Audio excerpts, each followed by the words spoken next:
ಮಹಾಗಣಾಧಿಪತಿಯ ನಮಃ. ಶ್ರೀಮಾತ್ರೆ ನಮಃ. ಶ್ರೀ ಲಲಿತಾ ಸಹಸ್ರನಾಮದ ಭಾಷ್ಯದಿಂದ ಇವತ್ತು ದಕ್ಷಿಣಾಮೂರ್ತಿ ರೂಪಿಣ್ಯೇ ನಮಃ ಬಗ್ಗೆ ಓದ್ತೀನಿ. ಶ್ರೀ ದಕ್ಷಿಣಾಮೂರ್ತಿ ಸ್ವರೂಪಿಣಿಯಾಗಿರುವವಳು. ಸನಕಸನಂದಾದಿ ಮಹರ್ಷಿಗಳು ಬ್ರಹ್ಮ ಸಾಕ್ಷಾತ್ಕಾರದ ಸ್ವರೂಪದ ನಿಶ್ಚಯವನ್ನು ತಿಳಿದುಕೊಳ್ಳಲಾರದೆ ಸಂಶಯವನ್ನು ಹೊಂದಿ ಪರಮೇಶ್ವರನನ್ನು ಪ್ರಾರ್ಥಿಸಲು ಈಶ್ವರನು ವಟವೃಕ್ಷದ ಬುಡದಲ್ಲಿ ದಕ್ಷಿಣಾಭಿಮುಖವಾಗಿ 16 ವಯಸ್ಸಿನ ಯುವಕನಾಗಿ ತುರೀಯಾನುಭವದ ಸಮಾಧಿ ಸ್ಥಿತಿನಾಗಿ ಸನಕಾದಿ ಮಹರ್ಷಿಗಳಿಗೆ ಗುರುಸ್ವರೂಪನಾಗಿ ದರ್ಶನವನ್ನು ದಯಪಾಲಿಸಿದನು.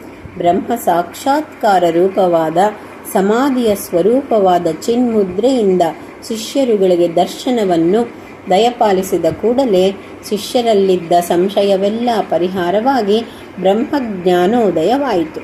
ಪರಾಶಕ್ತಿಯಾದ ಶ್ರೀ ಲಲಿತಾದೇವಿಯೇ ಸರ್ವಲೋಕಕ್ಕೂ ಗುರುವಾದ ಶ್ರೀ ದಕ್ಷಿಣಾಮೂರ್ತಿ ಸ್ವರೂಪಿಣಿಯಾಗಿರುವವಳು.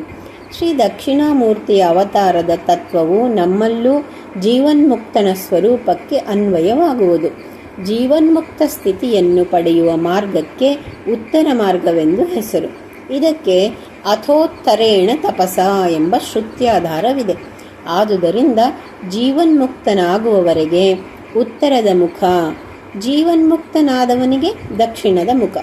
ಮಹೇಶ್ವರನು ಸ್ವತಃ ಜೀವನ್ಮುಕ್ತನೇ ಆದುದರಿಂದ ದಕ್ಷಿಣಾಭಿಮುಖವಾಗಿದ್ದು ಉತ್ತರಾಭಿಮುಖವಾಗಿ ಹೋಗುವವರೆಗೆಂದರೆ ಮೋಕ್ಷ ಮಾರ್ಗಾವಲಂಬಿಗಳಿಗೆ ಅನುಗ್ರಹಿಸುವವನು.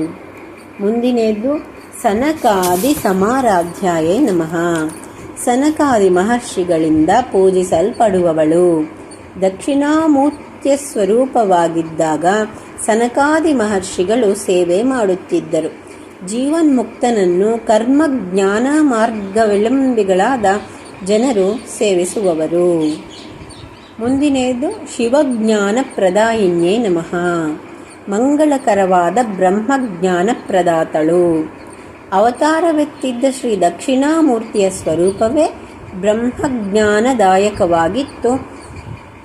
ಜೀವನ್ಮುಕ್ತ ಸ್ವರೂಪವು ಬ್ರಹ್ಮಜ್ಞಾನವನ್ನು ಅನುಗ್ರಹಿಸಿಕೊಡುವಂತಾಗುವುದು. ಮುಂದಿನದು ಚಿತ್ಕಲಾಯೇ ನಮಃ. ಜ್ಞಾನ ವಿದ್ಯಾಸ್ವರೂಪಿಣಿಯು. ಇಲ್ಲಿ ಚಿತ್ ಎಂದರೆ ಜ್ಞಾನ, ಕಳಾ ಎಂದರೆ ವಿದ್ಯಾ. ಶ್ರೀ ದಕ್ಷಿಣಾಮೂರ್ತಿ ಅವತಾರದ ಸ್ವರೂಪವೇ ಜ್ಞಾನ ವಿದ್ಯಾ ಸ್ವರೂಪವಾಗಿರುವುದು. ಜೀವನ್ಮುಕ್ತನ ಸ್ವರೂಪವೇ ಜ್ಞಾನ ವಿದ್ಯಾ ಸ್ವರೂಪವಾಗಿರುವುದು. ಶ್ರೀಮಾತ್ರೆ ನಮಃ.